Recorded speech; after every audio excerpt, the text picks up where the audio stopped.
Hello and welcome to Man's Model Moments and the midweek model meet. Hopefully you guys are all okay and the week is going well for you. Still getting quite a lot of glare off that. I managed to get some better lighting in here. I won't say decent lighting, but better lighting. And it helps, of course, that we have light coming in from outside now as well. Let's just have a little look at the chat, see who's in. So David Markey, good evening. Gary, good evening. Gary T, good evening. Stuart, David Barber. World War II Scale Models Dave. David Markey. You guys all have the same name. Too many Davids, too many Garys, too many Stuarts. You'll have to put ones and twos after your name so I can know who everybody is. John Dillon, good afternoon to you. In the King's time, from the Greenwich Meridian, from where time begins, of course, it is evening, but I'll grant you afternoon, meaning you must be a colonial, or ex-colonial at least. Good evening from the sunny Lake District, BS1W. Oh, that's a nice place to be. Go for it painting. Good evening. I did get your email, by the way, and I will pop a little community post on that probably tomorrow. Let's see. John Christmas, good evening. Who else do we have? Julian Hall. In South Wales, sunny. I'm not too far from South Wales here, about an hour, and it's not very. It's been an okay day today. It's a bit chilly now, hence the ubiquitous cardigan. But it has been sunny today, which always poses a challenge for making videos. Funnily enough, because when I'm making them. Either so I have a space to make videos both from the shop and at home in the man shed, and if the sun's very strong, and typically we are sort of westish facing the front of the house, so it's okay early in the morning, but I tend not to record too much early in the morning. So from 12ish onwards, the light comes straight through in, so I have to close the door, and I have to actually have paper up at the doors, at the windows on the doors, to be able to not get all the problems with excess light. Here, my dog has heard another dog outside, so he's going apoplectic. Apologies about that. He's running off in the garden doing it. So yeah, the sun actually plays havoc, and at the shop I've got two windows at the side, which again I've had to put paper over. Obviously you still it just diffuses the light, because direct light for videos is bad. You get a lot of harsh shadows, which is not what you want. Anyway, apart from my gabbling on there about video stuff, Gav, good evening. Hobby Time, hello. Who else do we have? John Alec, good evening. DP Gumby, hello. Getting to the end here. Colin Berry. Phil, good evening. Yes, and there are more of you than just you, John. Don't worry.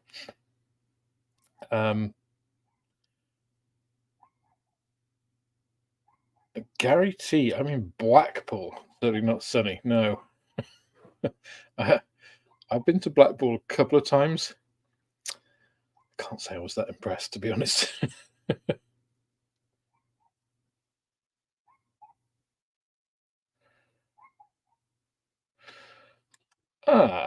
Interesting. Got your airbrush cleaner. Screw lids on both became slightly loose. To tapeless to prevent this happening. Yeah, I'll give that a go, actually, because they were on very tight, and I always put the bottles. on earth did they get loose? Because I always put the bottles in bags and packing because I don't trust the post. So sorry about that they came a bit loose. But yeah, taping the lids, I guess, is a way of trying to prevent that. I'll implement that in the future. And I think Maria is trying to retrieve Pablo out of the garden. Davros, good evening. Eri Styrene, good evening. Or actually, I'm guessing, as you're still working, probably daytime as well. 18 degrees today in Scotland. That is summer for Scotland. Although I used to work, a lot of you may know, I used to work for a company called Thermo Fisher, part of the largest scientific supplier in the world. Did all of the COVID testing for the Lighthouse labs during the pandemic. And our European head office for genetics was in Scotland, or is in Scotland, in Inchinnan, actually, just more or less bang next to Glasgow Airport. And big, like, smoke glass fronted building with the boardroom, which is actually right at the top of the front, which is where we used to have our meetings. And it used to get really hot in there. It was actually pretty sunny when I used to go there. We did tend to go in the summer, but yeah, the effect of that, I think it was just built to magnify the sun's rays. That's no, that's very rude. Centigrade or Fahrenheit. Dear. Right, so I was hoping Jamie Hago from Scale Modeling Cafe was going to be on tonight. He's actually unlikely to get on tonight, I think, because he's working really early in the morning, and he's located a couple of hours ahead time-wise. So he said maybe next week, maybe a possibility. But I think he's getting up at like 4:45 or some ungodly hour of the evening, morning. I don't even know what that time is. It doesn't exist for me. So hopefully, I think John Alec's going to pop in a little bit, and we'll see if we get Jeff and others on a little later as well. Until then, because what I was hoping to, and maybe I delay it actually till next week, is a bit of a discussion about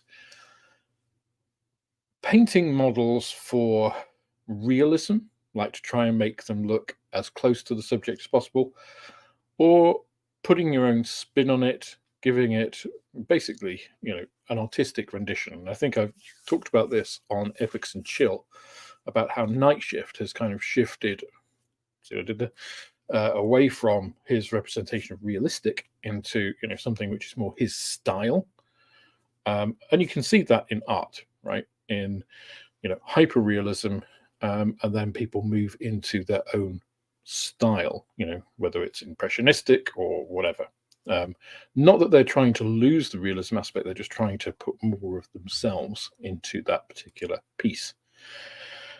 And it was kind of the reason I kind of want to leave it till next week is because it was kind of prompted by a video I watched of Jamie's about pre-shading and how he thinks pre-shading is a bit rubbish. It got kind of me thinking, and he said he wanted to kind of represent things as realistically as possible. And as you know, I've done pre-shading on models. I've also not done pre-shading on models. And yes, Stuart, he is back in Saudi, so hence the time forward piece. So I thought it'd be quite a good discussion because I don't really disagree with either side. I try to make my models look realistic without trying to be hyper realistic, if you like, and being exacting. And I think there is a certain amount of stylism involved. It kind of brings up that thing about what is realism in a model. Is it realistic to make something ultra clean? Is it realistic to make it super dirty? Is it somewhere in between? And I think most of you guys will probably know that I think it doesn't matter either of those. It's what you want to do, right, with your model. But anyway, Craig, hello, good to see you. Graham, good to see you too. You slightly later arrivals popping in. Mario, good to see you again. So what I wanted to do before others pop on is give you a bit of an update on what I've been doing, or some of the things I've been doing. So you'll have seen, or you may have seen, I put a community post up asking if anybody had, or asking for help, really. So obviously I did the what is the best modeling company in the world video. Lots of questions came up from that. A lot of people, one of the things I said was, would it be a good idea to subdivide it into what is the best aircraft modeling company in the world, what is the best AFV modeling company in the world, and so on and so on. I think really when you look at it, you can divide it into 6 distinct categories. Right? They don't really overlap. You've got aircraft. You could subdivide that, but I think aircraft is a big enough and distinct enough thing to do that. Military vehicles, which covers an awful lot. Civilian vehicles, which carries an awful lot as well, because you've got everything from bikes to buses in that. I'm kind of avoiding trains because they're kind of a subdivision of the.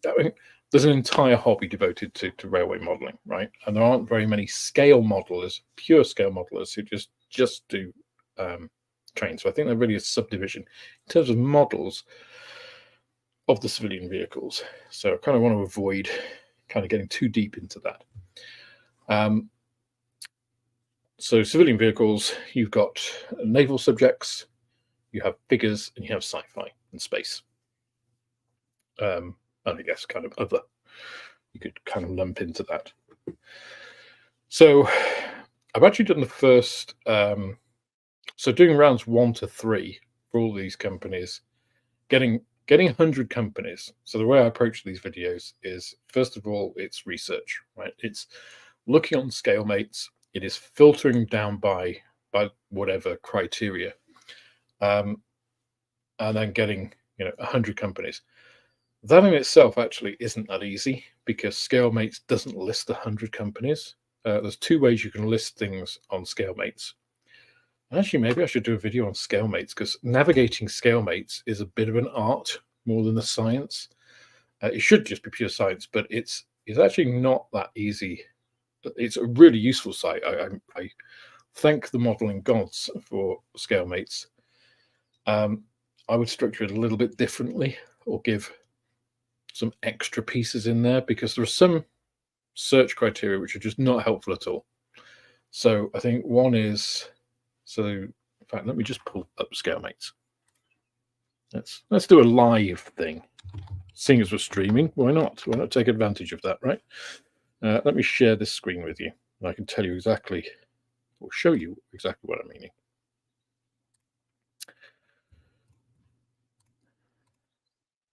Okay, let me just. Okay, so I really need another screen here because what I'm having to do is swap between tabs, the one that I actually want to show you and the one of StreamYard, to see that I am actually showing you what I think I'm showing you. So here we have Scalemates, right? So the way I look at it, first of all, the first thing to do is look at kits, right? And if you just search on kits with nothing, it gives you all of the kits that have been made, right? Which is over 500,000. If you then go to full kits, it gets it down to about 250,000 because that gets rid of all the detail and conversion sets, decals. Obviously, when we come to figures, it's slightly different because figures are actually excluded from those. But it depends what it calls figures, right? And you can see it's not just like Deutsche Artillerie here, World War II, from Revell. Those are like vinyl. So I don't think they really count as models in that sense, in the sense that we think of. But anyway, so I'm primarily looking. Figures will come on to that, or I'll come on to that when I talk about figures in the video. But if you just look at full kits, okay, so there are two ways you can look at these, right? Look at the sorting. One is by relevance, and one is A through Z. Now, if you look at relevance here, what Scalemates tries to do is look at the companies that it thinks are most relevant given your search criteria. So in other words, it'll look at the most prevalent. It does do them in an odd order, but so it's like not strictly like 100%, because you got 49,000, then 18,000, then 16, then 27,000. So it's not just in order, yeah. But it's roughly there, right? So as we scroll down, you can see we're getting into the hundreds now. You know, so there are 191 288 scale kits. Yeah. So if you look at brands, it's the same, right? So you can see Edouard have released 1,359 kits, Revell 8,438, that's 7,000, and so on. Yeah. So but it does jump about a bit because you got. I mean, why did it put Edouard first? Don't know. But you'll notice it limits it. So there's only 75 kits there, which is a bit of a pain. If it was 100, you could just do it from this and it would be really easy, right? Because you could just choose whatever you wanted to and you got your 100 there. So it doesn't work like that. So if you do A to Z, it puts it to 200, which is great. However, that doesn't work because look at this. It's the first 200, and if I scroll down, you haven't even got to the B's. So there's so many kit manufacturers now. So trying to get 100 or the 100 kits or 100 manufacturers that you want to get to narrow that down to start with is actually pretty difficult, because you can get those first 75, no problem. But then you have to do a bit of pre-selection to actually get it to a state where you can filter down. So that is one sort of dilemma. And if I actually just go back to this second, there we go. So the way that I do it is I do have it on relevance. So once it actually wants to do something, sometimes Scalemates also just crashes, which is not useful. So for instance, if I was going to do it on ships, okay, I'll show you ships so it's easy, nice and easy to get ships, right? However, some of these aren't particularly useful categories. So for instance, doing sci-fi and space, you've actually got to do sci-fi and space. Do you class missiles in there as well? You know, is science? You know, I don't think it matters really which, but you got to kind of pick your battles, right?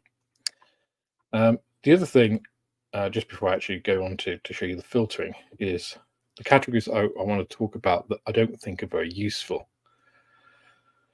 So one is you've got topic and subject. You then have this: manufacturer, country, organization, country, unit, event. Now you might think these would actually be great. Oh, I can look at World War II.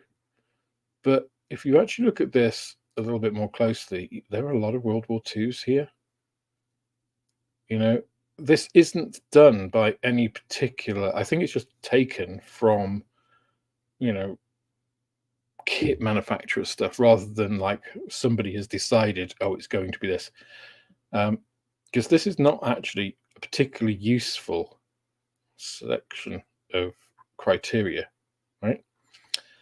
The manufacturer country, if I go here, this actually doesn't work at all. Because it's the manufacturer of the subject, right? So it's not the kit manufacturer, it is the subject manufacturer. So if I click US, for instance, you'll see these will be American subjects, right? Not American manufacturers, which is really not useful. Country. I've never even bothered with this. Unit is far too specific. So these for me, could all be taken out.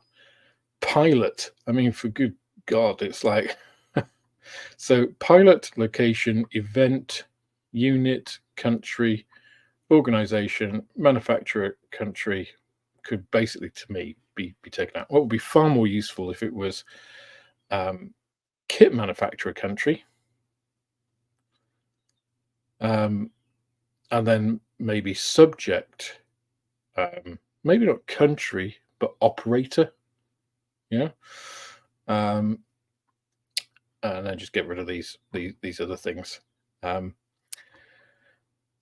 Because let me actually show you what I've done for the AFV one, for instance. So if I select vehicles here, and you'll see in each case this changes these numbers, right? So select vehicles. This does not distinguish between all these different types of vehicles. So if you want military vehicles, you have to select tanks. You actually do have to select trucks because that's military trucks, you can see. APCs, IFVs, armored cars, tank destroyers, self-propelled artillery. And then you have to make choices about, do you put trailers in? Do you put motorcycles in? Do you put utility in? I think it's cleaner to go for stuff which is definitely military, because that allows you to kind of sift the men from the boys. And remember, in those videos that I'm doing, I'm looking at what is the best manufacturer, what is the best company. I'm not answering, and I think this is one of the things that people got confused at in sort of answering the question, is I'm not looking at who makes the best model in the world. Right? That's a different question. Right? To be the best manufacturer, you have to offer breadth of subject because you have to appeal to a wide range of modelers. You have to have, all those. You have to be stable. You have to have catchy branding and be visible and present and available and affordable and all these things. You have to have good service and all that kind of stuff. That's very different from who makes the best models in the world. You could make the best models in the world and be a crap company, or only have 3 subjects. That's not useful for the majority of people. It's a bit like who makes the best supercar in the world. It's kind of irrelevant to 99.99% of the population of the world, right? Because they can't afford that, So that's the way I've kind of approached it, to look at those companies, not the subject, because that's a very, very different question. Just let me have a look at the comments here, because I have been absent for quite a while there, looking at that screen. That is a good point, which I'll come back to, Aries, if I may.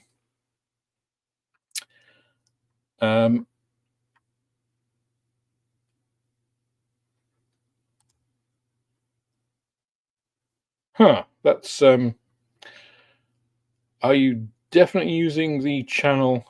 The channel email address is the same as the shop email address, Mario. I'm just trying to think of another way. You could send it through Facebook, or I'm not sure how you do it, through Instagram, or even on Discord.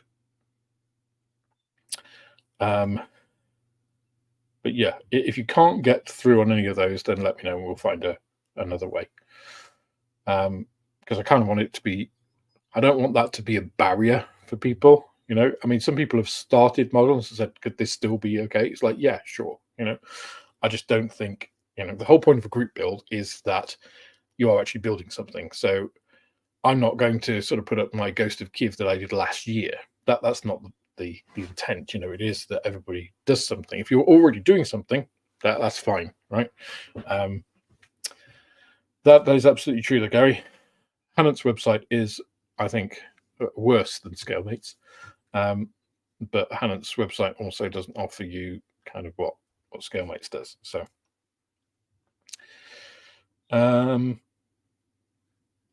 yeah. So hopefully, as I demonstrated, Scalemates is really powerful, really useful. But as in interrogating any database or data source, you have to check it. You have to be careful about how you use it.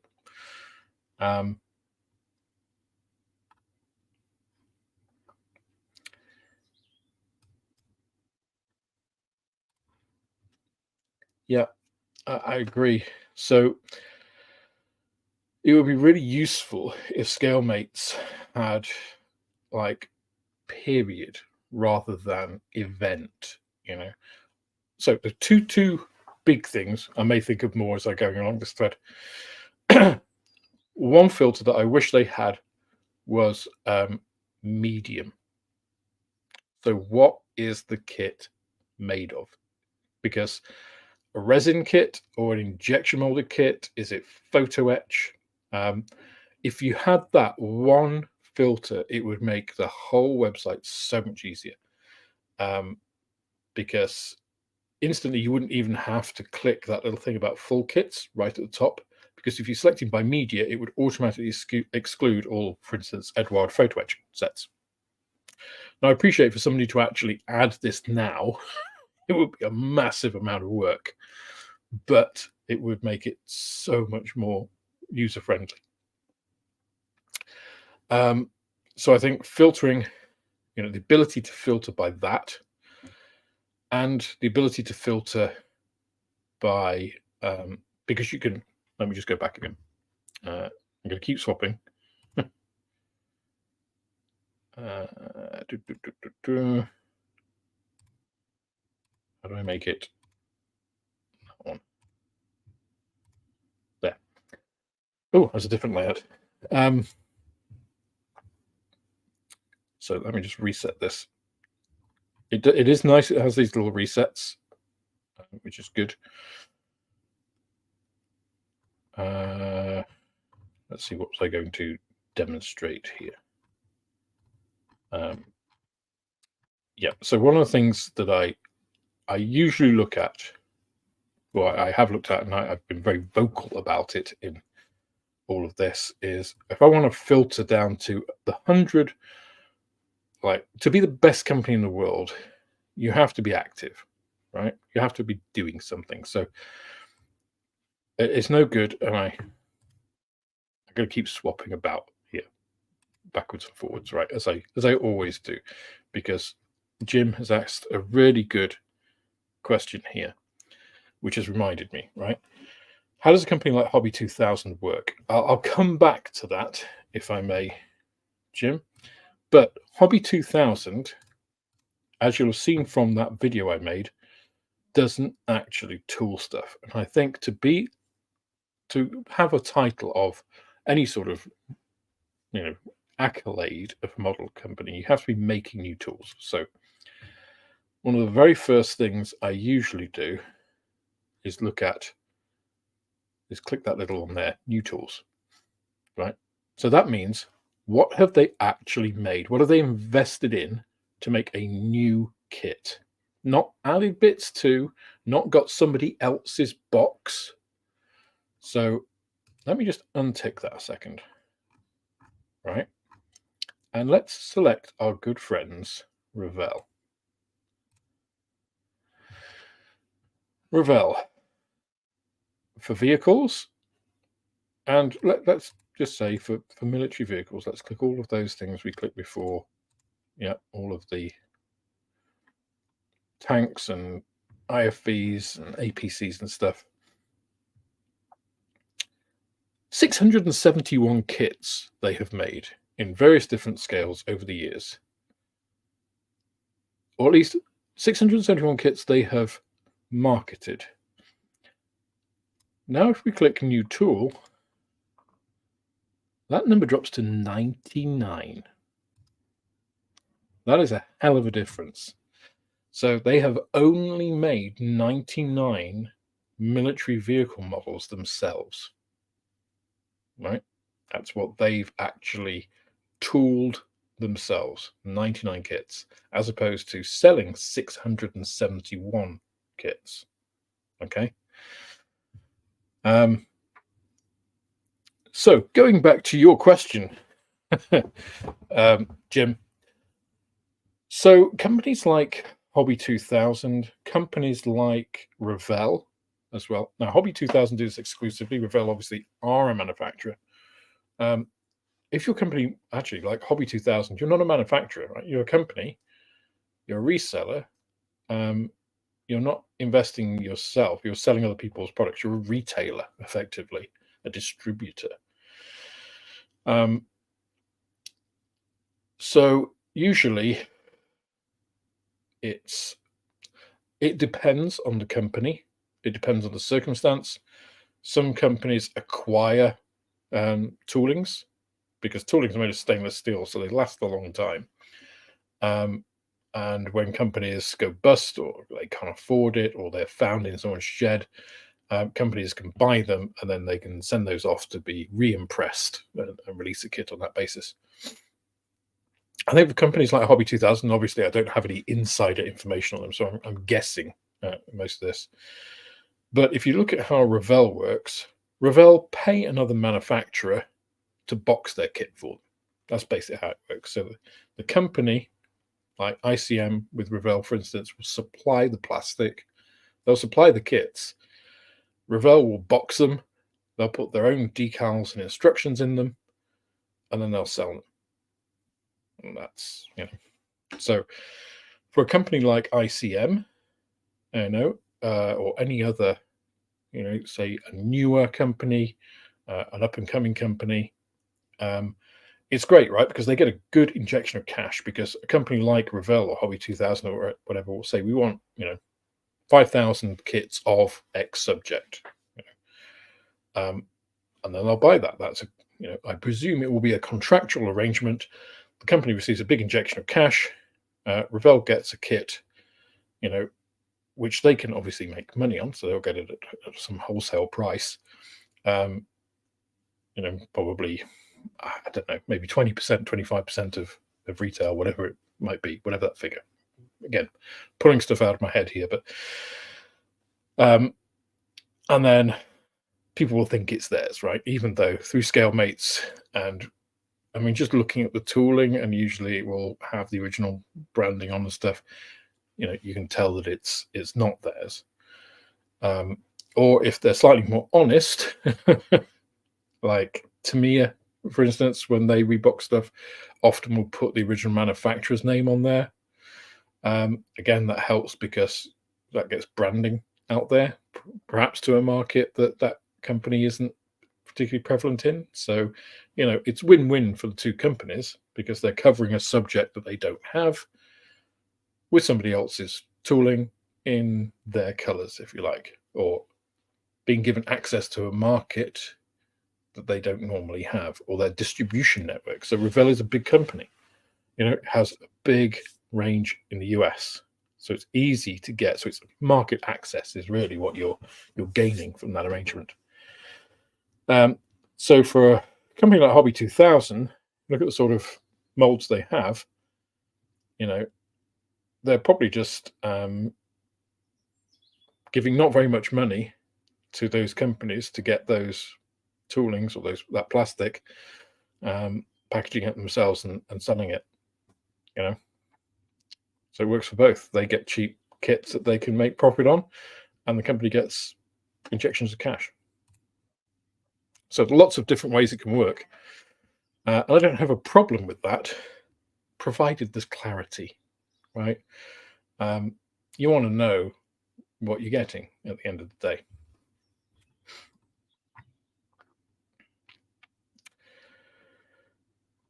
day. Yeah. So again, if there was one standard that websites used for all of these things, it would be good, but they don't, unfortunately. And I think a lot of a lot of manufacturers have better sites because they can invest in that, right? They can pay somebody to do it. Scalemates, if you think, it's all voluntary, it's free, it's maintained by people, not not a corporation. So I'm not complaining about Scalemates. I'm not saying it's terrible or whatever. It's just I wish they would have implemented X, Y, and Z because it would make it useful for what I need it for. That doesn't mean that everybody else will. But yeah, if only they had that filter. Because sorry, so the second filter, just going back on my long winding path to where I am at the moment. So rather than this event thing, which is a bit ambiguous, right? Because okay, we've got World War II. Great, World War II. Oh, they've only done 7 models? No, because they've also got Battle of Normandy, Operation Barbarossa, Eastern Front, Operation Overlord, Battle of Kursk. So you have to go down and scroll through these. It's almost as quick just to look through the 37 kits that are there, right? I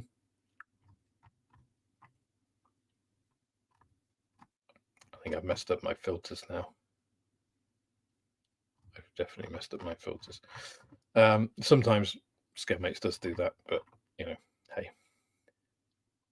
But you do have your release, so you can see how old these were. So I generally, when I'm trying to filter companies, will look at how active has the company been in the last 25 years, right? Because it's great the company has a great back catalogue, like Airfix, Revell, Tamiya, Hasegawa. They have very long legacies. They're still making kits. But if they haven't done anything in the last 25 years, if they're not innovating, if they're not involved in the hobby, anybody can work off, their past legacy. But for a company to be really good, especially with the standards that are increasing all the time from these younger, hungrier companies, you really want them to be active. You want them to be making stuff, because that's why things like AMT don't show up very much. And that tells a very different story, right? So if we're looking at what Revell has done in military vehicles in the last 25 years, they've released 50 kits, right? They've created 50 new tools, I should say. That's a little more distinct. And actually, if you look down this list, these are pretty good models. Actually, the stuff that they've been making of late, and occasionally you do get a civilian one slip through there. But it would be great if you had a time filter like this instead of this, event filter. Where is it? Event here. If it was like time period, and you could just select, even if it was in chunks of time of, I don't know, like pre-20th century, First World War, like 1900 to 1920, say, just big chunks of time, and probably getting smaller as you get closer to the present day. That would make things obviously a lot easier, but we are where we are. So Scalemates is still a great tool. Hi, Brian. Good to see you. Just catching up with chat here again. Evening, Paul.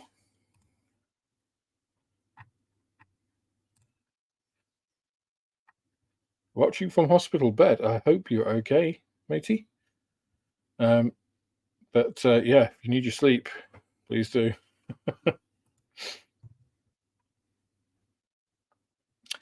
I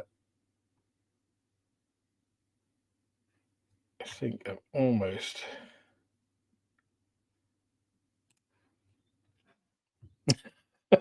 Scalemates has the feel of a website designed in the 1970s. The internet been around then. I think Scalemates has the feel of a site that has been designed before knowing how big it would be. right? I don't know if you get I mean, I have this with some projects that I've been involved in. You kind of form a structure and it kind of carries along. I've done this with videos.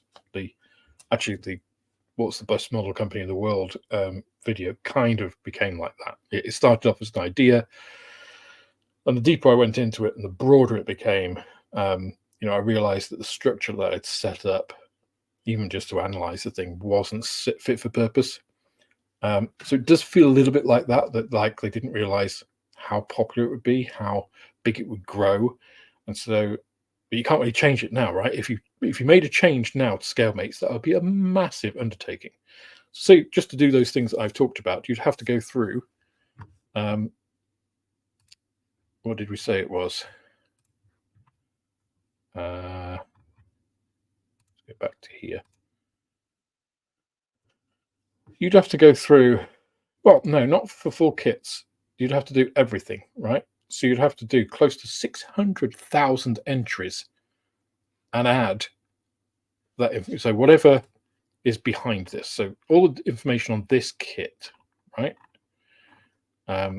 resides in a database somewhere within Scalemates. It was tooled in 2012. It has all of this. The manufacturer, blah blah blah. If you also then had to add, okay, what's the subject date and what medium is the kit made for, you've got to enter that for 600,000 entries. So I appreciate that it can't really change. But hey, we're lucky to have it. But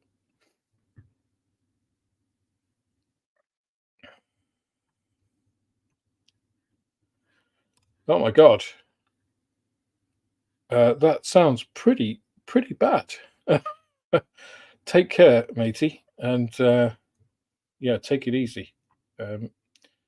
Don't overdo it, and don't trust a heart you get on Amazon Prime either.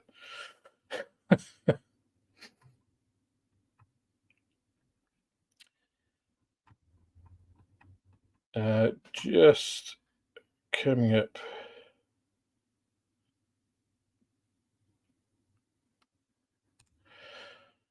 Parallel, I'm actually starting to redesign Scalemates because of how terribly 90s and unintuitive it is. I guess too much time on my hands these days.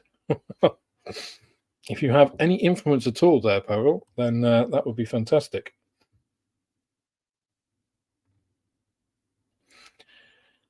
Okay, that's an interesting one. Off topic. I mean, I think, as I said, I'll answer. There's been a couple of questions on realism and stuff, but I think I would love to have a discussion about it.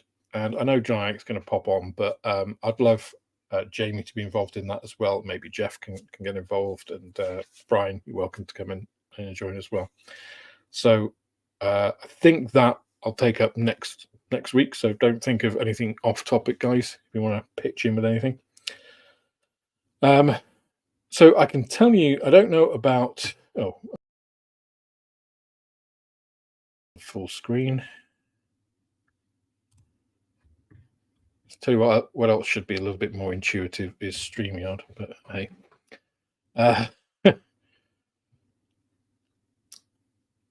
If I was outside of the UK, do I think I would stock Airfix?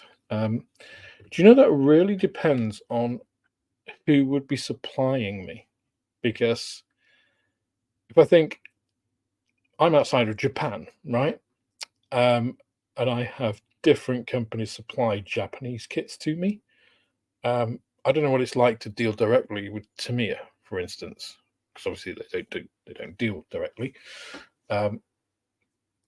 But if I don't know what it's like for the hobby company and their dealings directly with Tamiya.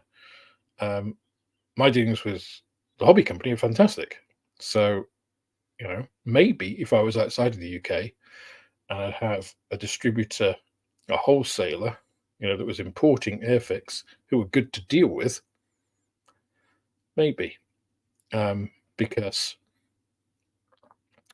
the Airfix club doesn't really work outside of the UK, and therefore the Airfix shop doesn't really work that well outside of the UK, you're not facing that same pressure that you are from Airfix within the UK. So actually, it's harder. Airfix make it hard for you to sell their kits in the UK. Yeah. They don't make it that hard actually to sell for people to sell them outside of the UK, ironically. And from a couple of my, so John Alec, Fenris Models, a couple of others sent me some data on US prices of Airfix, and generally the independents are cheaper than Airfix directly.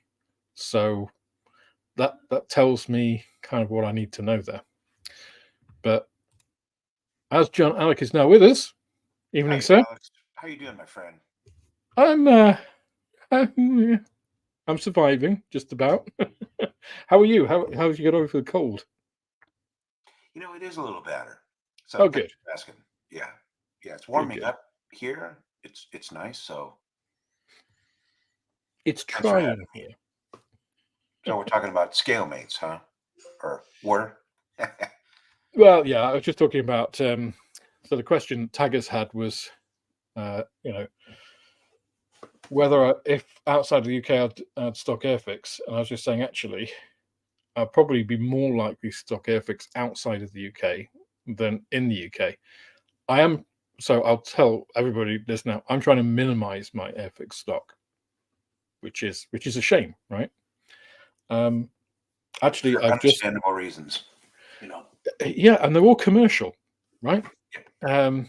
So although I am doing a video, which hopefully be out Saturday, I just compared they've done the new P51D starter kit. Yeah.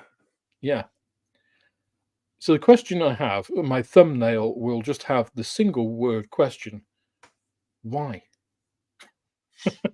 So I've just compared the 2012 tooled Airfix starter kit, which is currently tooled as the Mustang 4, which is the P51D.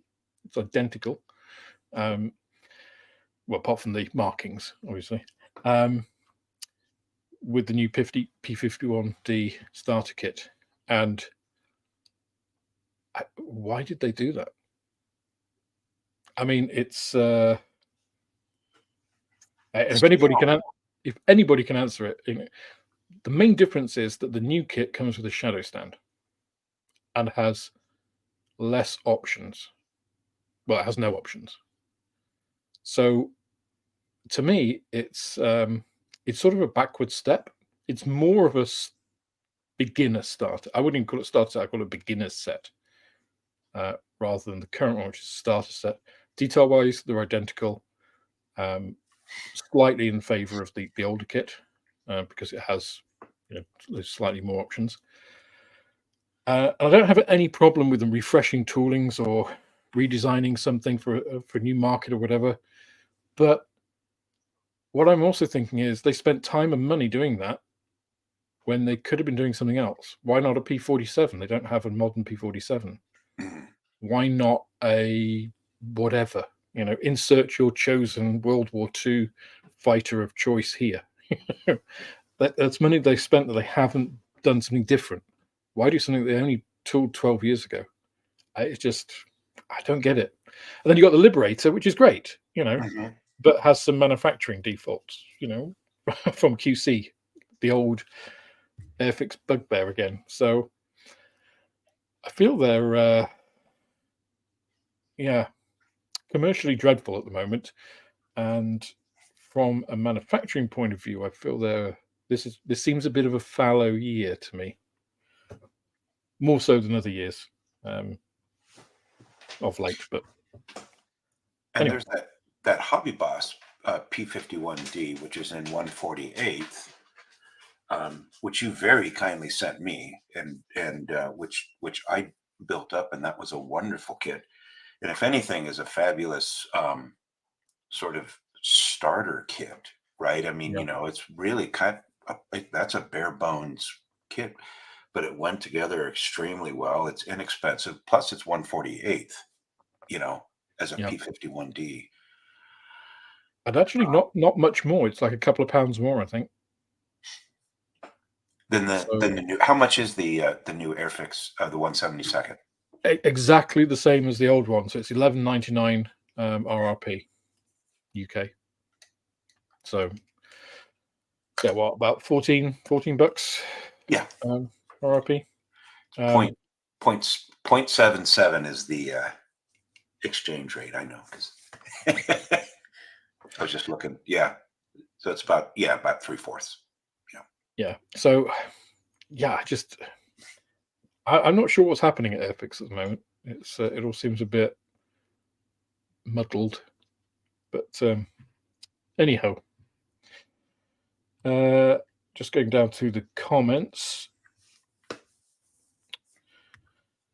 World War II scale models. Dave, very kindly, thank you, sir, has gifted 5 Man's Model Moments memberships. It still comes up with that bad coding for the apostrophe. Look, man, ampersand hashtag 39 semicolon S. That's what I should change my handle to now. I guess I have that in mind as well. So yeah, the apostrophe. You mean? Yeah. Yeah. So what's been on your bench of late, John? Oh, I've been working on the Snuka. Yeah, just painted the. Oh, nice. Up there. Oh, the old splinter. Nice. Yeah. So that's all. That's done. And this needs more. It's it's yellow. Yeah.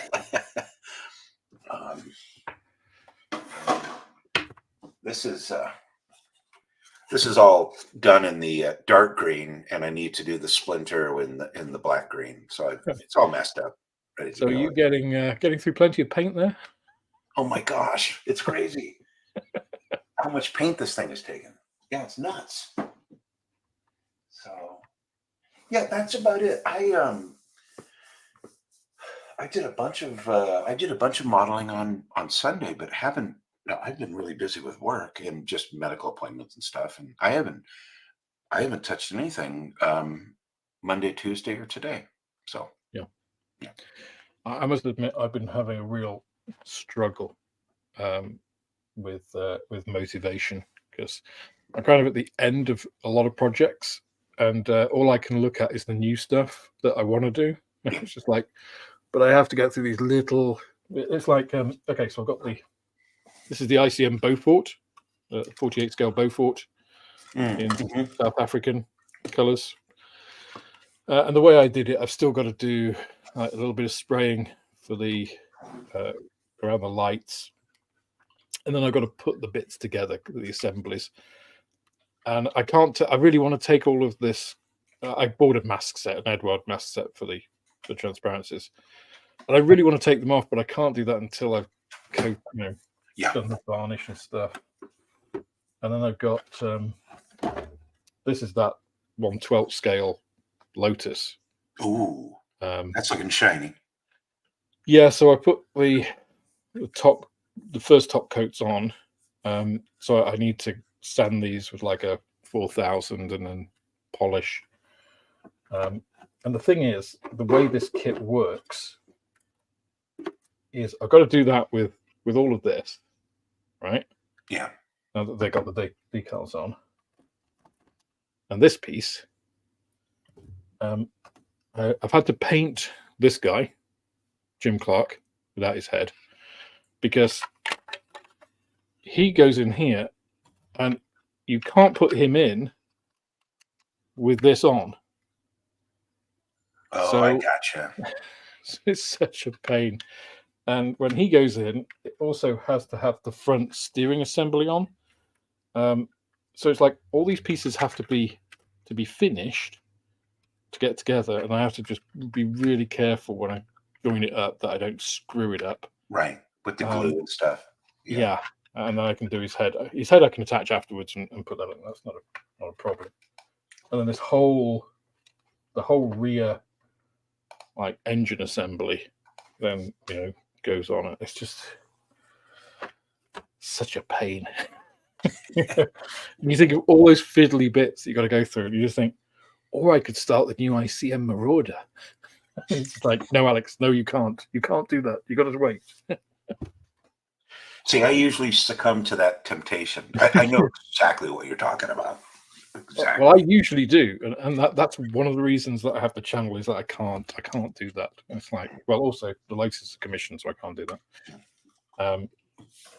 But yeah, it's like, and so then I'll go back to video planning, video editing, and then it's just like that's just, how it, especially if it's nice outside, you just think, oh, this is I understand. Well, for you, I guess the barbecue calling, right?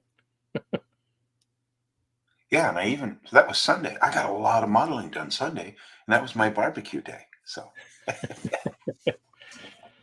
I think that's probably actually. So I had for my 40th birthday. My birthday's the 1st of July. So when I was 40, it fell like I think on the Thursday or the Friday, I can't remember. And we had young kids at the time, so what we did is we arranged a big barbecue. There was some, like in Savernake Forest, which was where Henry VIII used to go hunting, used to be there where we lived. And they had this big public area which had like permanent barbecue stands that you could hire. okay. So what we did is we hired one of those for the weekend, which was on the 4th of July. So it must have been, I think that was the Saturday. So my birthday must have been Wednesday. And then we did it American themed. So we had hot dogs and, we did a big barbecue. We got a load of bud and, really, really good time. And I think so I became vegetarian, 4 years ago? And that I think is one of the things I miss most is, barbecues. Because, yeah, you can have barbecued fish. I eat fish, right? Because they're stupid. Right? Okay, yeah. Like a pescatarian, yeah. Well, and it's easier, provenance of it's mainly from a like animal welfare provenance kind of thing rather than anything else. Yeah, and yeah, you can barbecue fish, but it's not the same. No. It's not the same as good sausages and steak and But yeah. Same with bacon. You can't really barbecue bacon. Oh no. Well, and what they call vegetarian or vegan bacon is sacrilege. Yeah. Bacon is bacon. Oh, I gotcha. Yeah. Even chicken or turkey bacon is just, what the hell is that? Nah, no, it's not. That's not bacon. The one thing actually I prefer, like the vegetarian version to the meat version, are sausages. Because the vegetarian sausages you can get now are really good. And the bits that I don't like about like meat sausages, when you get that little bit of gristle, little rubbery, but it's like you don't get that in vegetarian ones. So yeah, nobody really knows what goes into sausages anyway. But it's the mystery meat, right? It's a mystery burger. Yeah. I thought so. Nice. Okay, there's a few questions here actually. So Tag has mentioned that it isn't just the P51D, of course.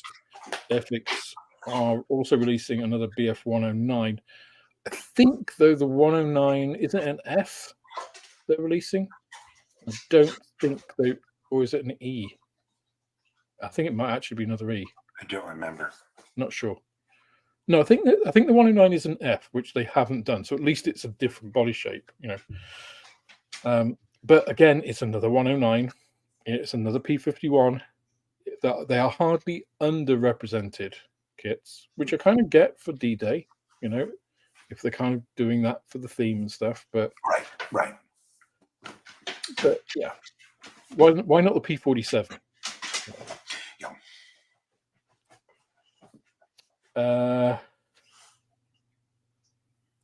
That's interesting. The Airfix Club works in Malta, but my local shop uses a wholesaler from Austria, and the prices are cheaper than the UK. That's mad. How does that work? What is going on there? Oh, here's a good question. I'll let you answer this one first, John. What's your favorite ever piece of box art?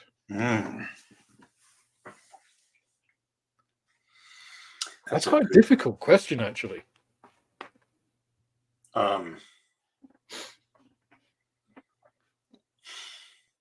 I guess I would need to go with the Airfix 2022 1/24th Spitfire.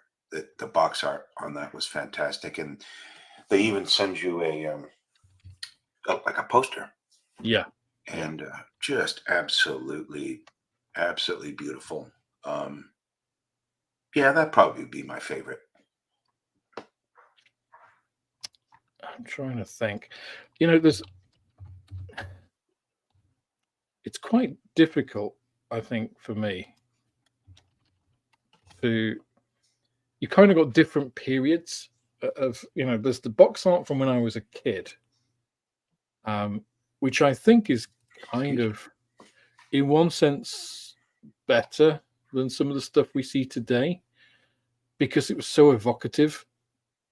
They like the old Roy Cross box art of the 1960s and 70s kits. They showed you the aircraft in use. Okay. Trying to think, like the Halifax, was on a bombing raid, which I kind of don't get why isn't acceptable today, because these, I mean, no matter how you boil it down, these are all weapons of war, right? They were all used in that way. They are reflecting historical events. So, that picture of a Halifax bombing a German city or a target or whatever, that happened, and just to sort of erase that and just have this beautiful aircraft, it's kind of, to me, it's almost ironic in the way that it's like, so you're portraying this as a beautiful aircraft rather than what it actually is. It's kind of, that's counterintuitive to me. It's like, no, show it as what it is. It's not. It might be a beautiful aircraft, but it was designed to kill. That's what it is. Yep. Show it as it is. I think they had. There was one of the. Oh God, what was it? There was one of the B-29. I remember, kind of, which had like a group of B-29s, and there was one of the HE-177 Grief or Greif. Those kind of stick in my mind, from my childhood. I think of recent times, it has become a little bit more sanitized, to not show, explosions in the distance and stuff. I think actually one of the ones that I really like of very recent times is the new ICM B-26 Marauder box art. And there's a couple of reasons why. Is one thing is they do use an actual artist, so that they are actually, they're not like AI generated or like some of the Chinese ones really badly done. They're actually done by a guy who creates them, and it is quite evocative. You have flak bursting around, a B-26 on a mission. So yeah, I think maybe favorite ones of recent times would be that. Cool. But yeah, I think that the Spitfire one is kind of that ilk as well, isn't it? Yeah. So thanks for the question, Gav. That was quite a difficult one. A simple question, But difficult one to answer. Question. I saw an unboxing video earlier with a shadow base, but no wheels up option. Why would you do that? I don't know. Did it really have no wheels up option?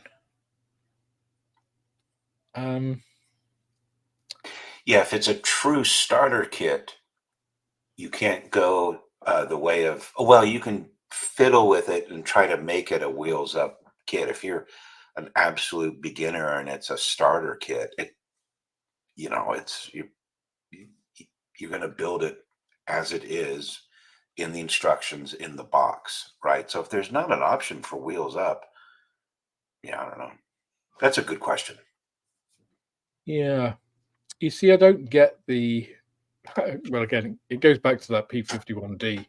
Just like I don't get why they've tooled the kit and effectively simplified it without changing anything else. There's no changes. Detail level's the same. It just reduces options, which, again, I would call it a beginner kit, really, rather than even a starter kit. But yeah, I'm not sure what the answer is. Yeah. Brian, good to have you. Enjoy your dinner.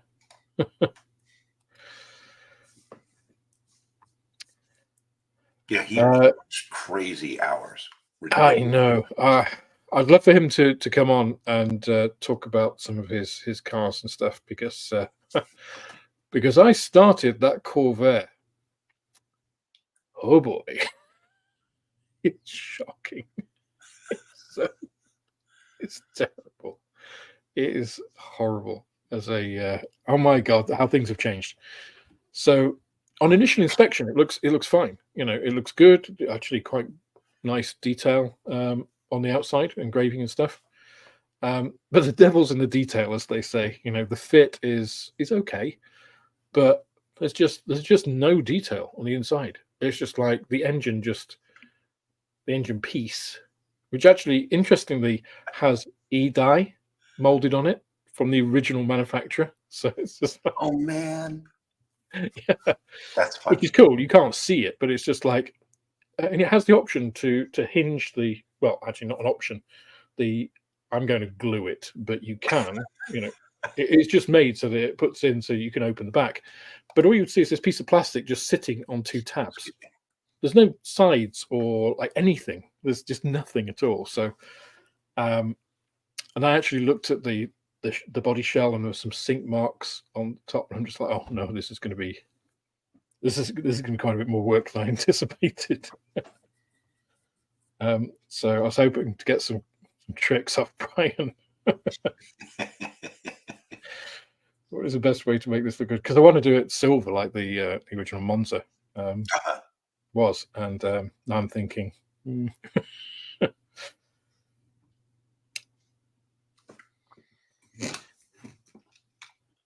Has he done that kit that you got?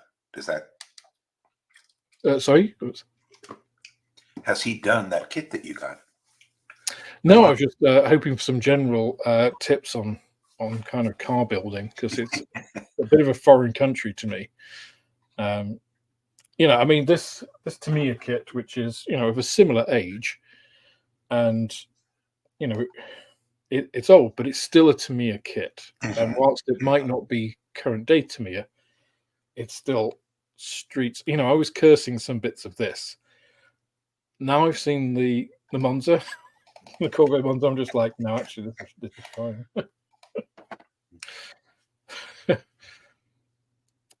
So Jim says, seems to me the final few steps of the model take the most time. I don't know about you, John. I agree. Yep, it is absolutely. For me. It takes me forever on the last part. Yeah. Of a plane, just to add the little bits and tidying up and everything. It takes forever. It's frustrating. Yeah. So I totally agree, Jim. Yeah. I mean, I was putting together some of the landing gear for the Beaufort. Okay. Because I mean, the ICM instructions have you put the gear in before you even paint it and stuff, and it's like there's no way I would ever do that unless it was absolutely impossible to do the model without that. It's just not my workflow. And they fit beautifully, because I was thinking, is it a fit thing that there's bits you have to clip in or something? No, they fit. They actually push fit beautifully without. So I tested it all before I actually, committed, and it was all fine. So I'm doing that. In fact, these aren't even cemented on the fronts of the engines. The fit on these parts is fantastic, unlike the Corvair. So this is all great, and it's like, got all that. But then when you're putting or just doing stuff like, I painted the wheels separately, put those in the undercarriage, and then I've got to put them in there. But just doing that, you just scuff like a little bit of the paint from the tires. So that means you've got to touch that up. And of course, I sprayed that with a different black. And if I touch it up by hand with a different paint, or even the same paint, it's going to look different. And it's just like, maybe I can hide it with some weathering. And it's like, so all these little bits just add, I spent a couple of hours the other night, and when I actually looked at what I'd done, I thought, what have we actually achieved here? I seem to have spent 2 hours doing nothing. It's like editing a video, you get to the final bit and you think, I thought I'd finished this video 2 hours ago. Right. Now, there was actually a question right at the beginning that I just was reminded about by saying that. And I'm just trying to find it now. Forgive me if I can't find it, but I'll paraphrase it. And forgive me if I can't see who posted it. No, I can't. I probably will when I actually say it, but somebody asked, do you have any tips for painting wheels? How do you paint wheels, John? Like for an airplane? Yeah, do you paint tires first or hubs first? Yeah, so there we go. It depends on whether or not the hub is flat or flush. So I do have a DisBA circle cutter, and if it's flat and I can put the mask down on the hub, I can paint the hub and then mask that, and then I can paint the tire. If it's not, I'll paint the tire, and I'll use a circle stencil to paint the hub. So it depends on the hub. Yep. Yeah, so I'm pretty much the same. So with those wheels, I sprayed the whole thing aluminium. Okay. And then I had the Edward masks, which actually is supposed to work the other way around. You're supposed to paint the tire, then it's got a mask for the tire, then you paint the hub. But I just used the center part, which you're supposed to take out, put that on the hub. Oh, cool. And sprayed the tire. So they work both ways. That works. Because the hubs, as you say, are pretty flush.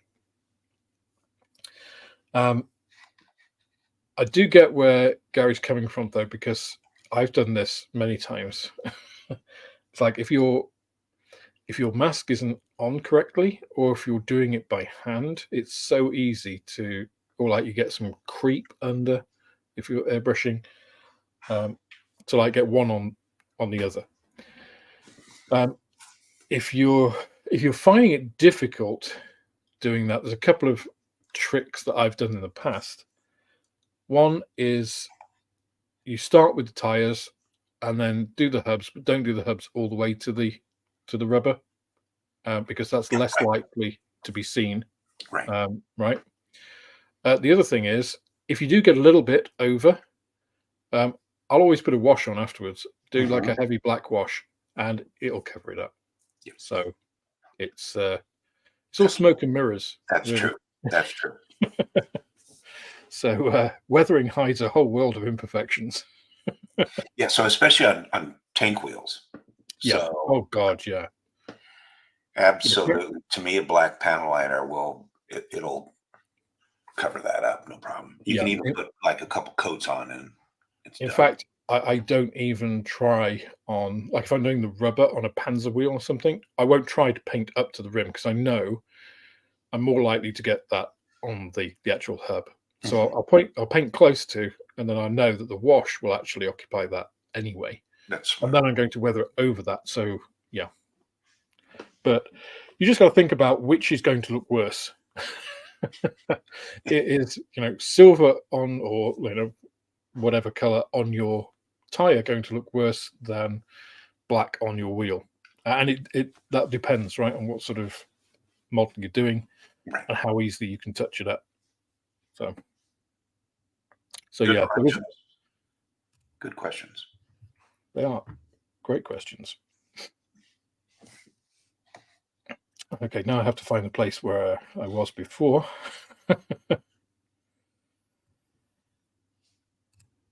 Oh, well, yes. Do you know, Powell, when I usually get to that stage, I don't know about you, John. I get to a stage where I just think I'm finished with this. Absolutely. I'm kind of done. I don't want to see this model again for a while, until it's finished. Just I can look at it as a finished model and excuse any, problems that I have with it. So I'm kind of the opposite of you, Pavel. I admire the dedication, but it's like Me too. the extra detail is for the next one, right? Because I'm always anxious to move on. I'm like, Yeah. oh, thank God this is done. Now I can get to this beauty over here that's been a siren song, finish that model and get to me. Yeah.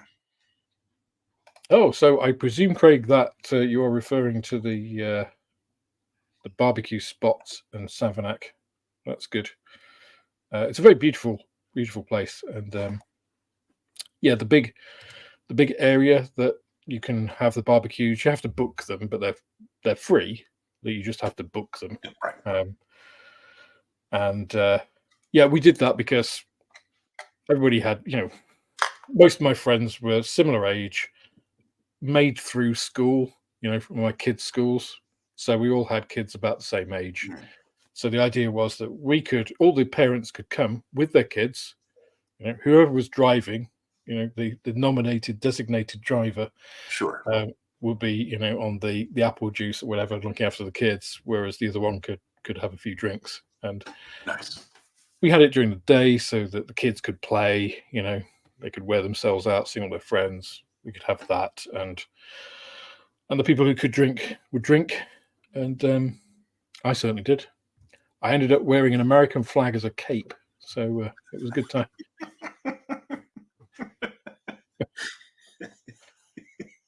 Anyway, No lampshades, huh? that was actually when we first, not realized, but it kind of cemented how clever and how sneaky my eldest daughter was. So my middle child, because what was she? Like 5 at the time, and beautiful, and super cute. But she was going around, and like she came to me, Daddy, could I have a little sip of your beer? And it's just like, oh, go on, it's my birthday. You can have a little sip of beer. But she was doing that to everybody. She was doing that to all of the parents. It's just like unbelievable. It's like she was quite tiddly by the end of it. It's just... Yes, dear. I gotcha. I in very early days of college, I was, kind of, I'd call it hanging out with a gal, and very, very good friends, and just kind of hanging out. And she didn't drink, and the reason she didn't drink was she went to her grandpa's retirement party, and that's precisely what she did. And she went around finishing everybody's drink and got so sick that she just didn't. That was it. Yeah. She's just like, she's one person that said, "Oh, I'm never drinking again," right? But then and actually carried through with it. Yeah, she just wouldn't touch it. But I got very tipsy, let's call it, maybe a little bit more, when I was a teenager.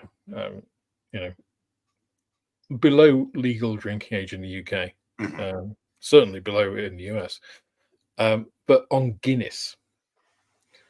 And had a very, very unpleasant experience. I couldn't touch Guinness for years. Oh my after that. gosh. Yeah, and it That wasn't must have been actually a lot until of I went. Guinness. Yeah, well, it wasn't until I went to Ireland actually in my early 20s, which of course is a different experience because it does taste better there. Yeah, that I could actually face it again, and that's the time. If you're going to come back to Guinness in Dublin, is the time to do it. So Cool. yeah. Oh dear. Ordering fries, chips, and gravy. We tell them it's beef based. They don't care. They just love the taste. Yeah, that's kind of slight hypocrisy there, isn't it? Yeah, the curry sauce I make is has a chicken stock base to it. So yeah. Yeah, I think I mean, I guess it depends on your reasons for becoming a vegetarian, really. But, Roy Cross was indeed 100 the other way. I saw there was actually a photo of him in I think it was the Airfix shop, wasn't it? Or the Hornby Wonderland or whatever they call it now. But yeah, he didn't look like 100-year-old. He kind of looked like a guy in his 80s. Absolutely amazing.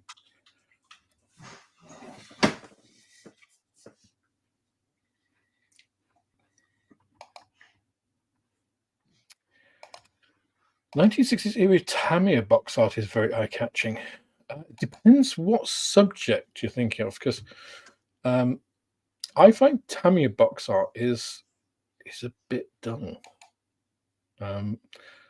Some of their earlier ship box art is a bit more evocative, but the whole they're not terribly or weren't terribly consistent.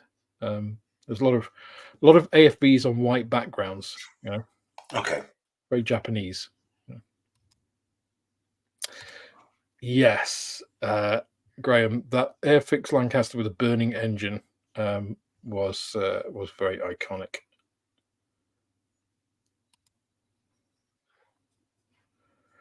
Oh, is it today? Ah. I remember I saw the tweet or Facebook post or Instagram, or it was on some social media thing.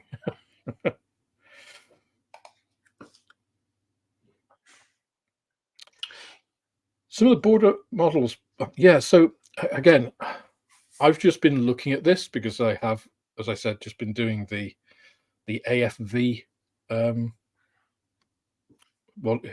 What is the best AFV model company in the world video? Derived from that, and Border Models is one of the ones that I was looking at, and some of theirs isn't bad. Yeah, in general, actually, the standards, weirdly, the standards of the box art on a lot of the Trumpeter and Hobby Boss kits of their armor is much better than their aircraft. I don't know why that is. Maybe their artists just can't draw planes. It just, it's like if the thing's box shaped, is fine, but when you start putting wings and things on, it doesn't get it. But That's funny.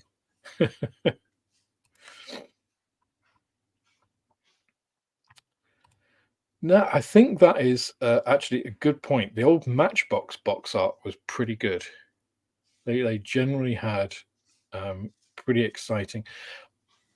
I remember as a child, I was more excited about Matchbox kits than Airfix kits.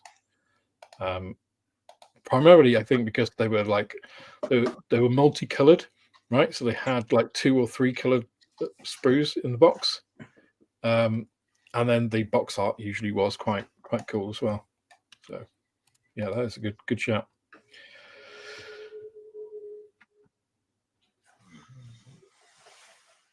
Just catching up with some of these comments. Okay, Cyril, you put the question again there, Guy. Thank you. I think we covered that. Yes. We see Zoe is hard at work there, John. Look at her. She's so more chill than my dog. Oh, yeah. We're She heard supposed you talking about her. Yeah. It was all good things. Oh, she wants a nice gift. Yeah. That is actually also a good tip, Pavel. Masking fluid around the rim of. That's a great idea. I've never done that. I didn't even think about. Yeah, you could use Mr. Mask liquid mask. Yeah. Problem I have a lot of times is that a lot of aircraft tires tend to have like a little lip and then another piece just before the tire. Mm-hmm. So it makes it really hard. A masking fluid. So if you've not used masking fluid before, masking fluid is fantastic. Applying masking fluid to small areas is a pain in the ass because it destroys paintbrushes. Right. If you use, I have a stock of like destroyed brushes that I use for things like that. Applying masking fluid, you can use cellulose thinners to remove it. Kind of never truly comes off. Also, they're pretty aggressive, so they will actually attack the glue that holds the bristles into your brush and other things. So, cocktail sticks work quite well, but they're not ideal because they're not absorbent. So you've got to constantly be going back, and you're going to be blob. And so, I've got little micro applicators that are used.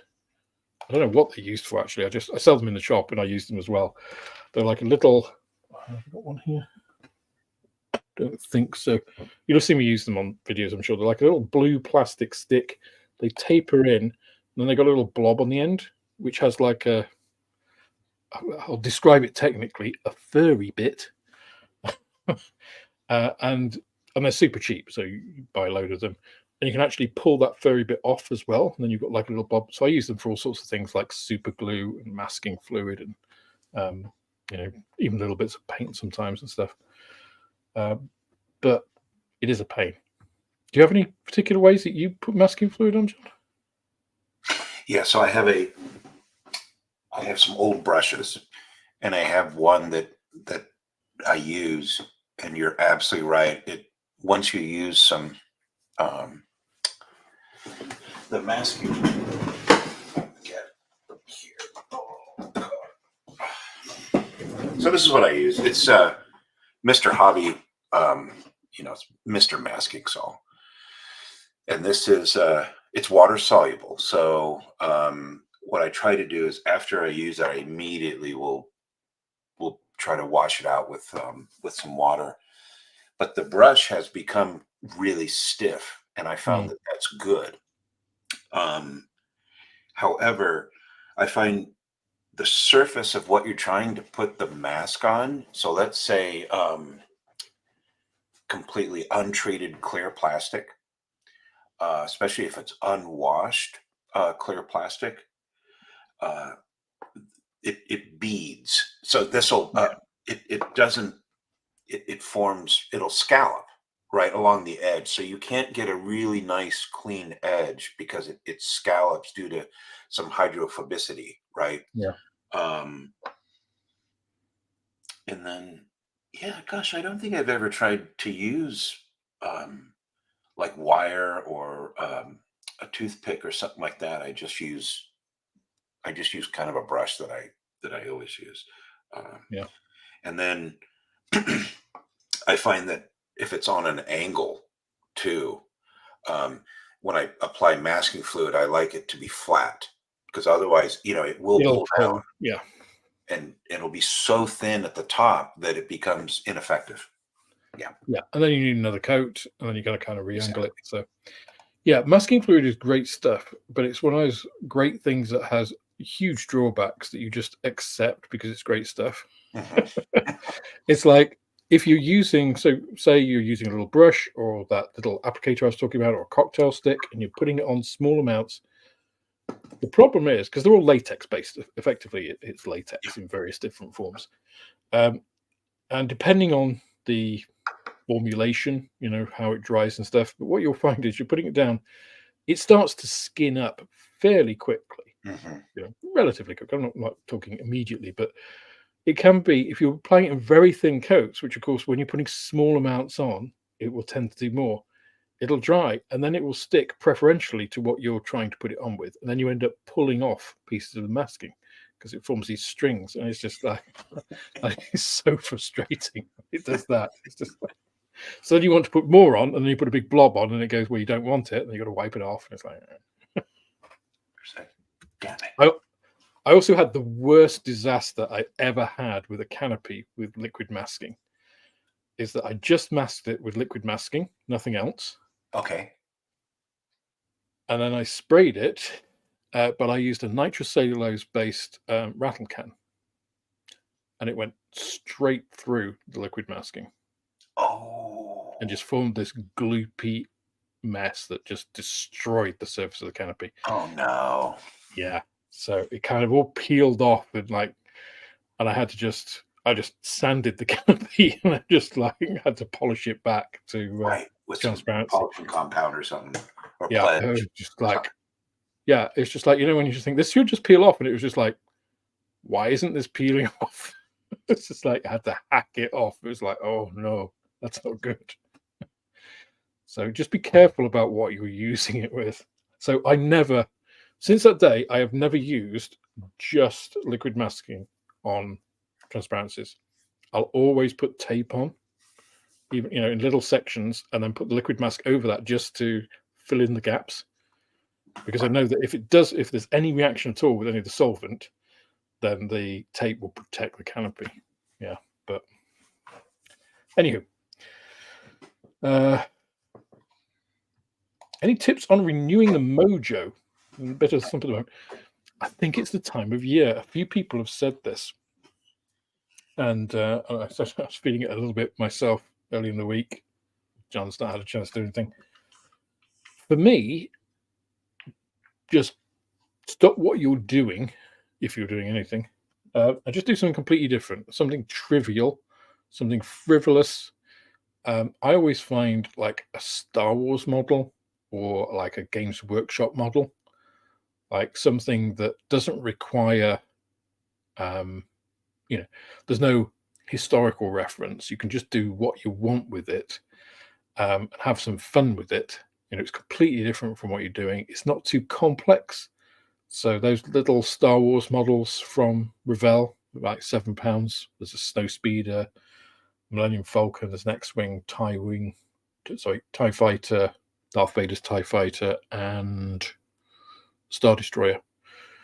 Any one of those, it's just like, it doesn't matter, right? And I think that just relieves all of the stress and kind of pressure that you can put on yourself sometimes with models to get it right. And it just allows you to do something, complete it fairly quickly.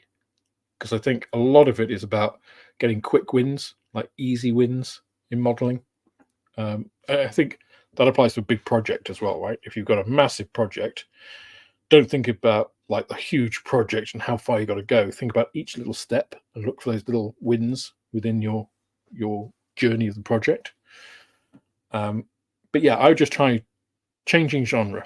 So, I mean, if you're always doing Star Wars models, do like a boat or a train or a tank or whatever. Just like switching genre, keep it basic, like a starter set kind of thing. Airfix starter sets are great for that kind of thing. So if you're used to doing planes, I'd say do the Airfix Mary Rose starter. It's a great little kit. It's completely different. You can finish it in a day, a couple of days. No pressure for it. It's not difficult. Just I think those are the general rules I would use.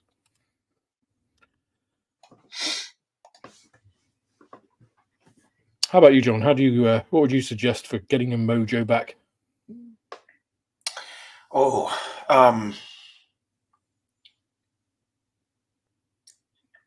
Do something that, this may sound silly, but do something that's purely enjoyable, entertaining, low stress, like sort of zero production value to it. You know what I mean? So in other words, something where you're thinking of yourself as the sole audience of your build. Um, and so motorcycle, these 1/12 to me of motorcycles they're probably like the best engineered kits on the planet. These things Yeah. they just go together so well. And what Alex said, like some sci-fi. So I was kind of in a slump, and I just did this Meng ornithopter. It was cheap. It was like $10, $12, and it was really simple. And I had a great time just putting that little thing together. If you're going to do a simple car or something like that, but something that goes together well, something that Yeah. doesn't frustrate you, and something where you're just not worried about anything else. Yeah. And have fun with the hobby. Don't pick the Entex Corvair Monza GT. One of the Airfix 143 starter set cars. Again, they're not necessarily the Bugatti because the decals are a nightmare, but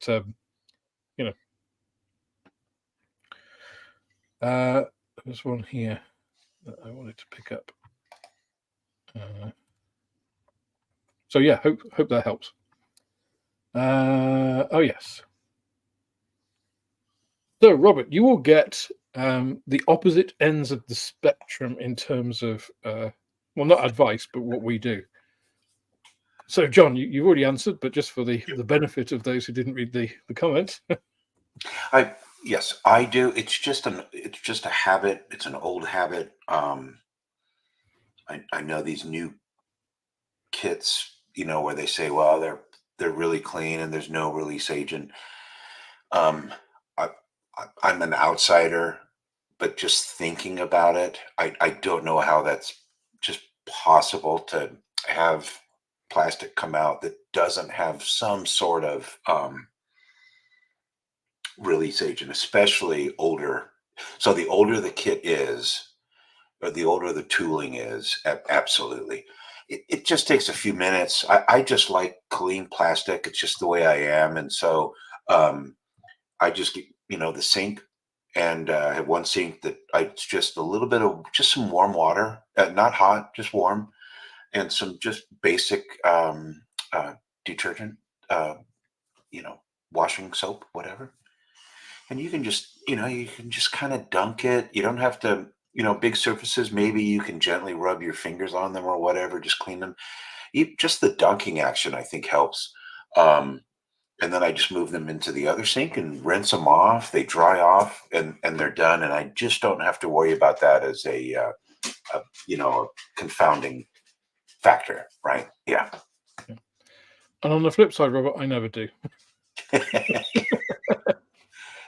So just like Alex said, there's a complete spectrum of, I guess people either do or they don't. Yeah. Alex doesn't and I do. Yeah.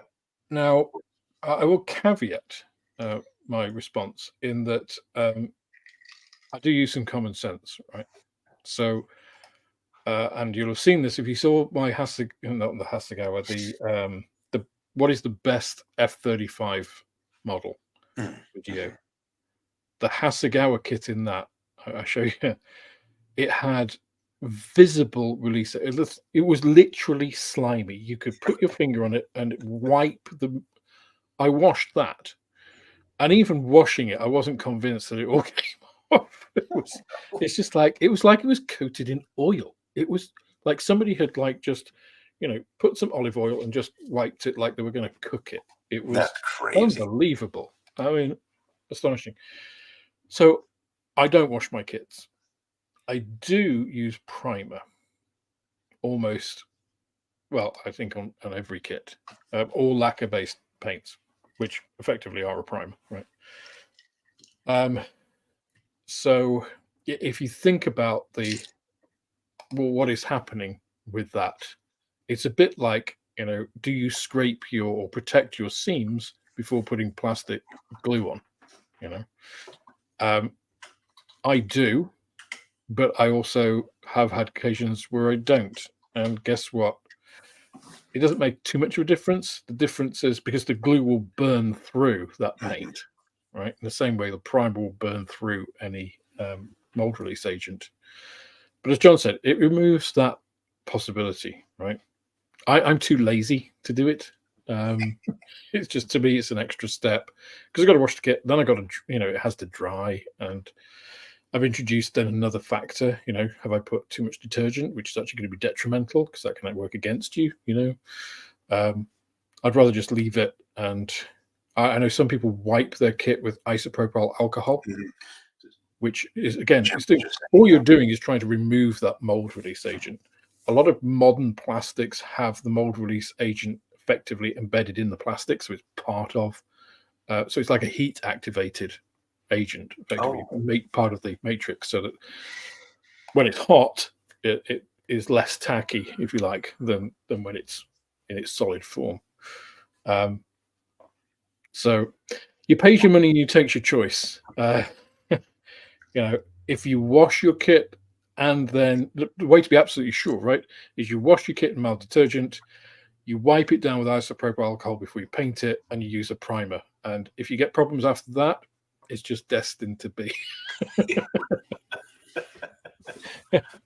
Yeah, that's true.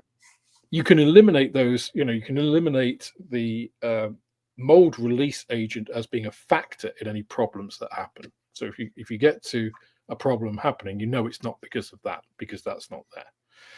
Whereas if I had a problem, maybe it could be down to that. 99.9% of the time, the problems I have are caused by me. The other 0.1% are the Airfix kits that I do with QC issues. So maybe it's more like 15% actually. Thinking of it. Oh dear. Oh, you've used Mascol for the first time. So Mascol is pretty good. It's super expensive for what it is. That's the only thing. I started off using Mascol. I now use, I think it's De La Rowney masking fluid. It doesn't matter really where you buy it from. It all basically boils down to the same kind of thing. They're different colors. They smell slightly differently. They'll have slightly different properties. But yeah, the only thing I would say about Mascol is I always found, the other thing I find out with Mascol, I don't know what the Mr. Hobby stuff is like, John, but Mascol for me, after I'd used maybe a quarter of the pot, it seemed to solidify. No, mine's still, you can add water, which I have done to this. And it has a latex smell, that's what it is. Yeah. And as you mentioned. Well, that De La Rowney stuff I've had for, I've had that De La Rowney stuff for probably 20 years. One bottle. I've used probably, I don't know, maybe a third of it in that time. It shows no signs of solidifying. So, good. So, I mean, it is a bigger bottle. It's like I don't know what is it, 100 mils, something like that, 60, 100 mils, whereas Mascol's probably what, 14, something like 28. So volume Mascol a brand? I should look it up. Mascol's just the Humbrol name. Okay, Humbrol. It's a Humbrol product. Okay. That requires a very steady hand, I feel, Robert. I think you are a cut above. If you can do that, I wouldn't dare try it myself. I think I would end up spinning that wheel off into the depths of my modeling shed somewhere. But I know some people, who do that, who mount to often not necessarily like a hobby drill rather than a kind of a standard 5,000 RPM drill. Right. Who do that. Like a big Dremel or something, Yeah. And I think if you've got that kind of fine control, something to rest your hand on as well. So like with a lot of artists, like miniature mounts, there's something usually you rest your hand on. If you've got that sort of control where you can be very precise, I think it's a great tool. It's just having that setup, really, I think. That is a good shout, actually. Silicon brush. So you can see these silicon sculpting tools for putting on masking fluid. The only problem I find with those is that they don't have the, because they're completely non-absorbent, you have that same sort of thing with the cocktail stick. The advantage of those is it doesn't tend to dry on them. So that's a good worth mentioning. Oh, and I think Kercheval mentioned exactly the same thing thereafter. Alrighty. Built the SRN1. How was that, Gary? Because obviously that is a classic kit. I got some into the shop recently, but I haven't been tempted myself. I remember my father doing it many, many, many years ago, probably the first time it was released.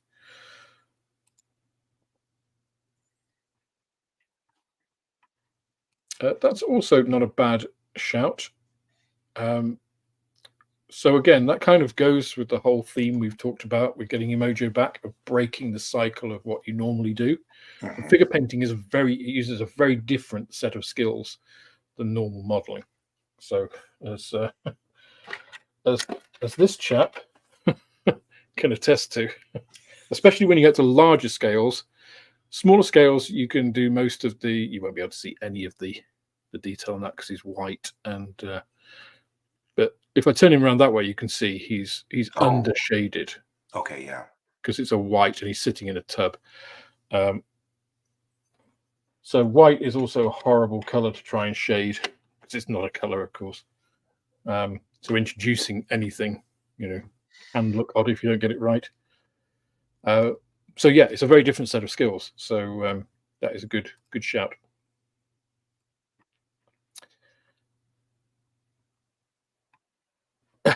I would wash the plastic more often. Problem is I forget until I'm well into the project. Yeah, it's a bit too late when it's all together.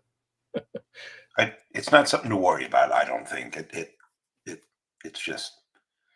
it's something I do early in the process. So I usually will wash the plastic well before I actually start the model. So it'll come into the queue, right? So I get it. I'll film an unboxing, and the very next thing I'll do is I'll wash it, and then it can dry, and then it can sit until I start to build it. Yeah, that's what I should do. Playing, I never do. Needle out the front or back of the airbrush. Different schools and can depend on the airbrush too. Thoughts? So I have done both. I always go through the front now, which sounds rude. But if you take the needle through the front of the airbrush, obviously after taking the nozzle and everything out, the most common thing that happens when your airbrush has been used for a bit is you will get paint dry along the brush. If you pull it out of the back of the airbrush, that paint has nowhere to go and basically increase that diameter and puts either pressure on your seal, so you're pulling like particulate matter through your seal and scoring it, reducing the lifetime of that seal, or actually, pushing the seal apart because you're increasing the diameter there. So it's not great for the seal at the back of your airbrush, and the back seal is arguably one of the last things you ever want to try and change in an airbrush. All the front stuff is pretty easy. And replacing the needle is pretty easy.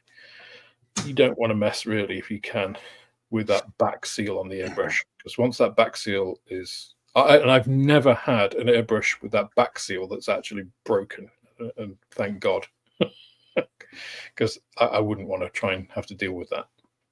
Yeah, you got to get in there with like a jeweler's screwdriver. it's what some of the companies I've worked for would say it's a non-user serviceable part, right? which they don't mean it's not serviceable. They mean it's beyond what most people should be expected to do, right? Really, that is a return to factory. We've got the tools, we've got the expertise, we know what we're doing, we'll do it.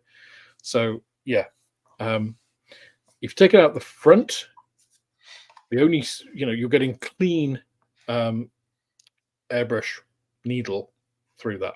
So unless you've got a manufacturer who for some reason makes the back of their needle bigger, I don't know of any that do, but that would be a bad thing. So yeah, if a manufacturer specifically says you should always take it out the back way, then do it that way. But otherwise, front every time.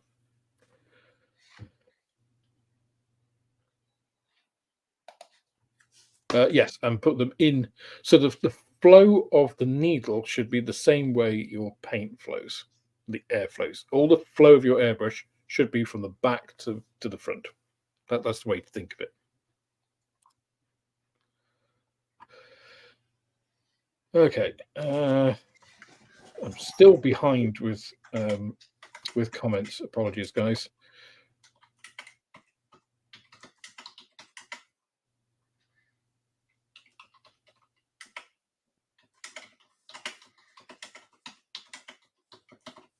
And a lot of your comments are kind of echoing some of the what we've just been saying. Oops, I didn't mean to put the Bolton Wanderers one there. That was completely. We're having sort of a side footy conversation here. Sorry. Okay, this is so you go to the front of the queue, Gary T, because yeah, for me, I just don't get the egg plane thing or egg tanks. I see they also do egg tanks as well. It's just like the only time I would ever build one of those would be as like a Mojo thing or as a joke, because to me, I don't get them. I think they do look dreadful.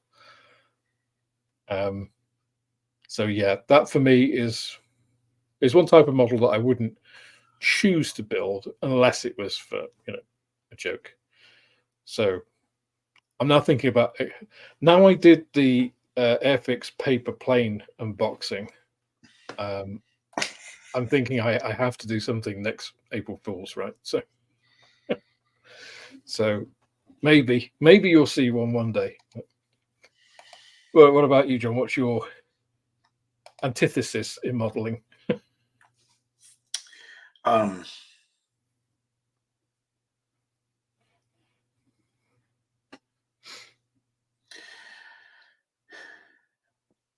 In a broader scope, I would say Partworks and Brickworks for me are I am subscribed to channels that do those almost exclusively, just to kind of support them. But I don't watch them. I'm not into that. I don't.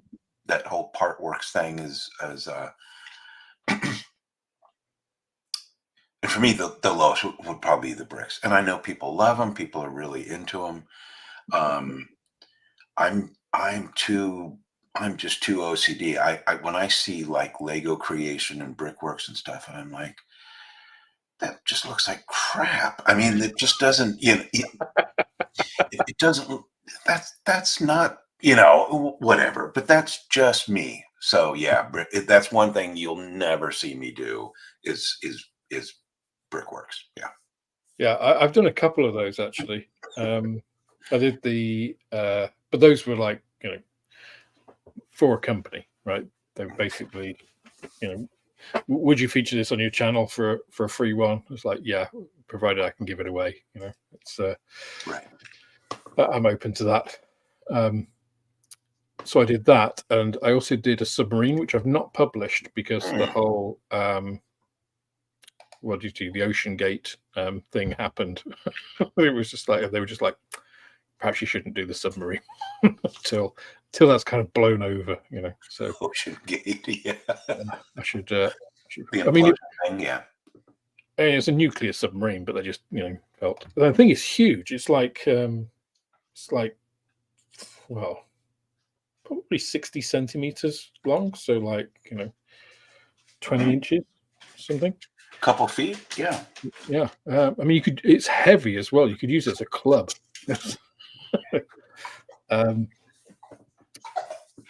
But yeah, like I know Moss loves the Airfix quick builds, but for me, they just released the 2 tanks, the Tiger and the Sherman, the like ones with working tracks and stuff. I'm just like, they're toys. it's like, yeah, models could be described as toys in one way, but I don't think they're really the same. So yeah, I think that Mustang P51D, the 148 that you sent me from Hobby Boss, that's probably the closest I've come, to a sort of a not beginner's kit or simple kit or newbie kit or something like that. Well, I mean, Moss said to me, he said, "Oh, because I said I've never done a quick build," and he said, "Oh, you should do one. You'll love it." And I did the Eurofighter, and I'm just like, why did I do? It's just like, I would rather make a model of a Eurofighter that looks like a Eurofighter, So, yeah, it's just not my thing. That's all. Yeah, or yours. I completely get that. Some people would be into them. I think they are kind of a way into the hobby, I think, for kids. But yeah, not me. Will the shop be open on Friday? It will be open this Friday, yes. And apologies if anybody has been to the shop and it has been closed. So it has been it's been a tough couple of months, and it meant I've had to have sort of variable hours during the week. But so Friday, Saturday, I'll always be open. Most Mondays, past couple I haven't, but Tuesday, Wednesday, Thursdays are the ones that are more variable. And actually, because I've had to dedicate more time to the channel as well, because ironically, it makes more money than the shop, which is not that the shop makes much money, but well, it doesn't make anything. But yeah, YouTube actually just make money, whereas the shop kind of just breaks even. So okay. But yes, I will be open this Friday. Absolutely. Cool. You don't tend to build ships. Yeah. So I think my general problem with building ship models is they have to be such a small scale. And I think you lose so much when, like a 1/1200 scale model, to make it reasonable, of the Bismarck. It's just like, the simplification is so extreme that it's just like, well, that doesn't really look like the Bismarck. It's just, but it could be the Bismarck or the Tirpitz, or differences really aren't there, and the mass and everything is so out of scale. Or you go to photo etch, which is a nightmare. So especially at that scale, yeah, you either or even like 1/700 scale, where you can start to get a decent rendition of the subject, but at what cost? Your sanity. Before you smash it. Yeah. So I do get the not wanting to do ships. The one most enjoyable ship that I have ever built was, I think it might have been a Hella boxing, but I don't think it was original Hella kit. But it was a Roman galley in 1/72nd scale. So it was about 18 inches long, but you got all of the detail on the planks and everything. You could tell what it was, and you could put some decent detail in and weathering and stuff. So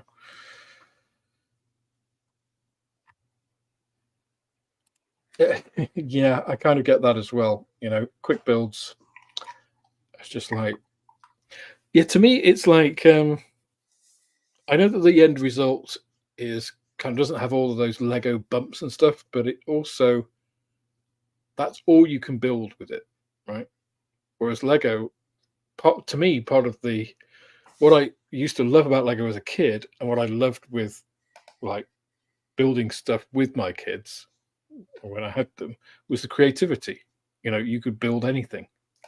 So it's the imagination part of it, which is kind of taken out in the quick builds. So,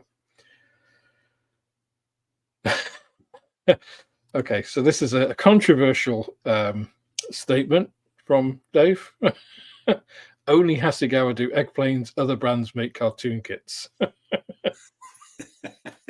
I didn't realize, Dave, that there was snobbery even in the ridiculous world of egg planes.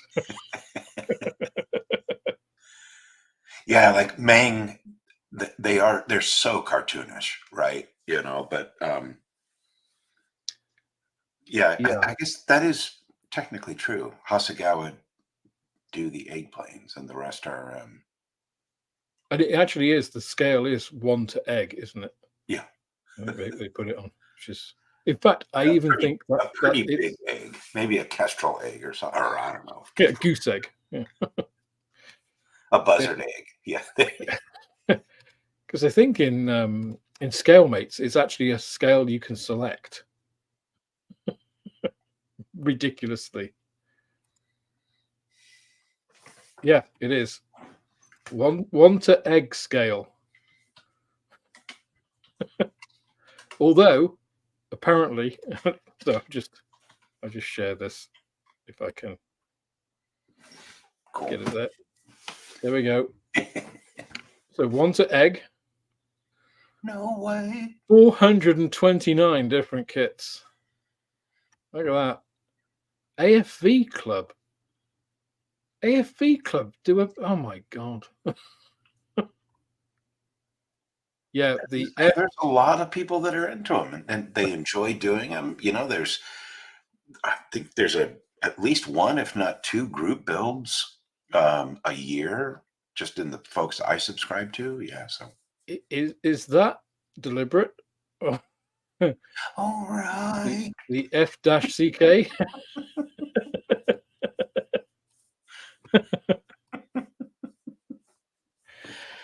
Oh dear. Well, on that note, I think it's probably time to stop. So yeah, I think the subject of realism versus art we'll postpone till next week when Jamie hopefully can make it, and maybe we can get Jeff and if Brian's got a little time, because I think it's an interesting subject, and I think it varies as well by subject a little bit too.